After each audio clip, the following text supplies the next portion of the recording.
Bonjour, je m'appelle Saïd et aujourd'hui on a avec nous Julie Biloc. On va vous poser des questions de la médecine. Pour commencer, on va vous poser notre première question. Ça va être: comment arrivez-vous à connaître les maladies derrière les symptômes affichés par un patient? Ça, c'est vraiment une très bonne question.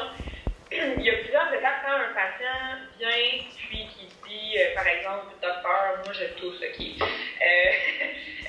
Il va avoir, la première étape, c'est le questionnaire avec le patient. Donc, on va poser des questions au patient à savoir c'est quoi qu'il y a exactement. Est-ce qu'il y a d'autres symptômes que juste, par exemple, il tousse? On va lui demander est-ce que tu as des crachats? Est-ce que tu as des sécrétions? Est-ce que tu avais la température? Des choses comme ça. On va poser plein de questions pour bien décrire qu'est-ce que le patient a.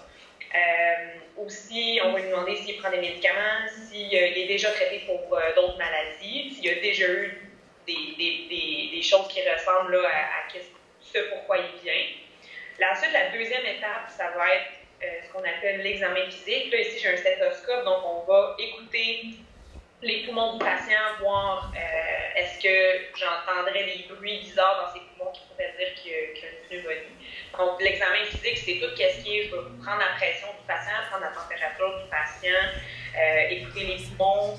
S'il y a mal au ventre, on va regarder son ventre. Donc, c'est vraiment examiner le patient dépendamment de quel. Êtes-vous spécialiste ou généraliste et c'est quoi la différence? La différence, ben moi en fait, je fais ma résidence en radiologie. Donc ma spécialité, c'est la radiologie. Maintenant, entre spécialiste et généraliste, en fait, un généraliste, on dit que c'est un médecin de famille. Donc, lui, il va faire aussi sa spécialité, mais en médecine de famille, qui va être généraliste. Plus sa spécialité, ça va être de voir des choses au niveau général. Puis s'il y a un problème un petit peu plus compliqué, il va le référer à un spécialiste. Donc, en tout cas, pour répondre à ta question, la différence, c'est que tout le monde fait 4 ans d'université en médecine, mais là, à la fin des 4 ans, on décide, on devient-tu généraliste. Donc là, on fait une résidence qu'on appelle après le cours de médecine. Puis là, c'est à ce moment-là qu'on choisit sa spécialité. Donc, le médecin généraliste, il va aller en médecine de famille. Il va faire 2 ou 3 ans en médecine de famille, en résidence. Puis le spécialiste, lui, il va choisir sa spécialité. Donc, est-ce que je veux aller en chirurgie? Est-ce que je veux aller en pédiatrie pour soigner les enfants? Est-ce que je veux faire des accouchements? Lui, ça va être sa spécialité. Puis l'autre va aller en médecine de famille pour voir de tout. Quelles sont les difficultés de votre métier?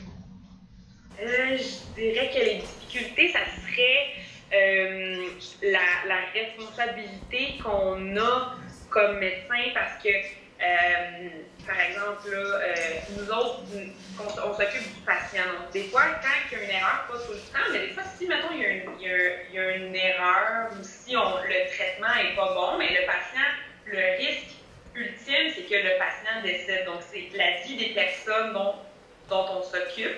Fait que c'est quelque chose qui peut être un peu plus stressant que d'autres travails que, par exemple, sont aussi importants, mais que là, c'est vraiment la vie des patients dont on s'occupe.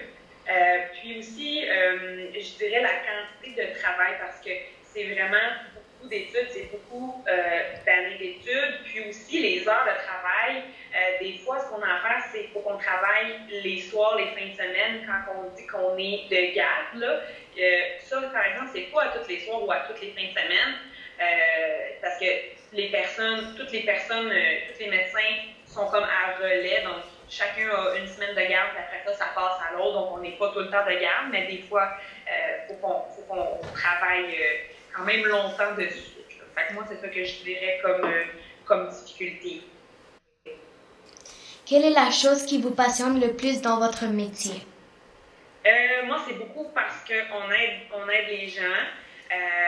Puis on a la connaissance du corps humain. Puis le corps humain, c'est vraiment très bien fait. Moi, c'est ça qui m'avait frappé quand j'avais commencé à étudier la biologie au secondaire. Fait que moi, je trouve ça super intéressant d'apprendre à connaître, on connaît le fonctionnement de notre propre corps, puis tout ça.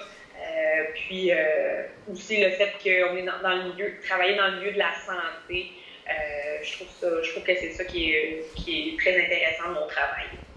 D'avoir pris le temps de répondre à nos questions. Ça fait plaisir. Bienvenue. Merci. Merci, Madame Julie. Merci, l'éducation était très bonne. Merci beaucoup. Bye.